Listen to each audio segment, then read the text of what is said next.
ভারত পাকিস্তান ম্যাচের আলাদা একটা গন্ধ আছে। খেলা শুরু হয় টস দিয়ে, কিন্তু এই দুই দেশের ম্যাচ শুরু হয় তারও অনেক আগে। পাড়ার চায়ের দোকানে, টিভির সামনে বসে থাকা লোকজনের তর্কে, ফেসবুকের স্ট্যাটাসে।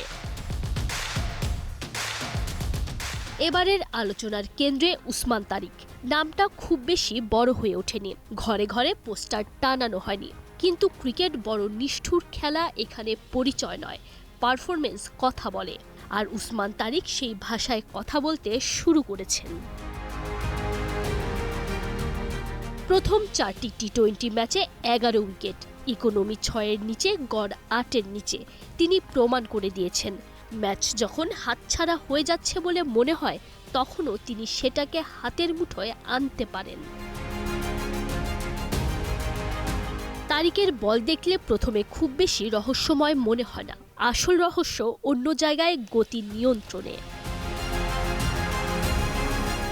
তিনি রান আপ নেন, হঠাৎ থামেন, আবার এগোন, যেন কারো দরজায় কড়া নেড়ে একটু থেমে ভেবেছেন ভেতরে ঢুকবেন কি না। এই স্টপ স্টার্ট ছন্দ ব্যাটারের মাথায় ঝড় তোলে। ব্যাটার চায় বলের লেন্থ বুঝে নিতে, নিজের মতো শট খেলতে, কিন্তু যখন বোলার রিলিজের সময় বদলে দেন, তখন ব্যাটার হঠাৎই নিজেকে অচেনা জায়গায় আবিষ্কার করে। ঠিক তখনই ভুল হয়, ভুল শট জন্ম নেয়, আর ক্রিকেটে ভুল মানেই আউট। তারিক ডানহাতি অফ স্পিনার।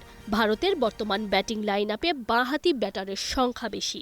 কাগজে কলমে এই সমীকরণ পাকিস্তানের পক্ষে যায়।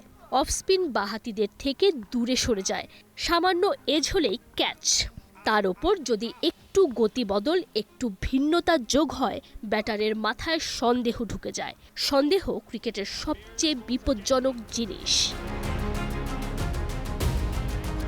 তবে আলোচনা শুধু তার বোলিং নিয়েই নয়, তার অ্যাকশন নিয়েও কথা উঠেছে। কারো কারো মতে তার বোলিং মেকানিক্স অস্বাভাবিক, বিশেষ করে প্রেমাদাসাই স্টেডিয়ামের মতো স্পিন সহায়ক উইকেটে তাকে ঘিরে বিতর্ক আরও বেড়েছে। মাঠের খেলার চেয়ে বাইরের কথাবার্তা যেন একটু বেশি গুরুত্ব পাচ্ছিল কিছুদিন ধরে। এই সময় সামনে এলেন পাকিস্তানের অধিনায়ক সালমান আলী আগা। তার কণ্ঠে বিরক্তির চেয়ে দৃঢ়তাই বেশি। তিনি বললেন, আইসিসি দুবার পরীক্ষা করেছে এবং ক্লিয়ার করেছে। এত আলোচনা কেন হচ্ছে আমি জানি না। যাই হোক, এসব বিষয় ওকে খুব একটা বিচলিত করে না, এসবেও এখন অভ্যস্ত। কথাটা শুনে মনে হয় ক্রিকেট শুধু ব্যাট বলের খেলা নয়, এটা মানসিক শক্তিরও খেলা। উসমান তারিক হয়তো এখনো বড় নাম নন, কিন্তু তিনি ইতোমধ্যেই শিখে গেছেন আলোচনার ঝড়ের মাঝে স্থির থাকতে হয় কিভাবে। ভারত পাকিস্তান ম্যাচের নায়ক তৈরি হয় হঠাৎ করেই, এক ওভারে, এক স্পেলে, এক মুহূর্তে। হয়তো 15 ফেব্রুয়ারির রাতেই উসমান তারিকের নামটা আরও বড় হয়ে উঠবে, আবার হয়তোবা হারিয়ে যাবে পরিসংখ্যানের ভিড়ে। কিন্তু এই মুহূর্তে তিনি পাকিস্তানের হাতে এক অদ্ভুত অস্ত্র। হাতে দুই কনুই আছে কি নেই, বল ছোড়েন নাকি জাদু করেন, এসব তর্ক চলতেই পারে। Tanzim Oishi, star news.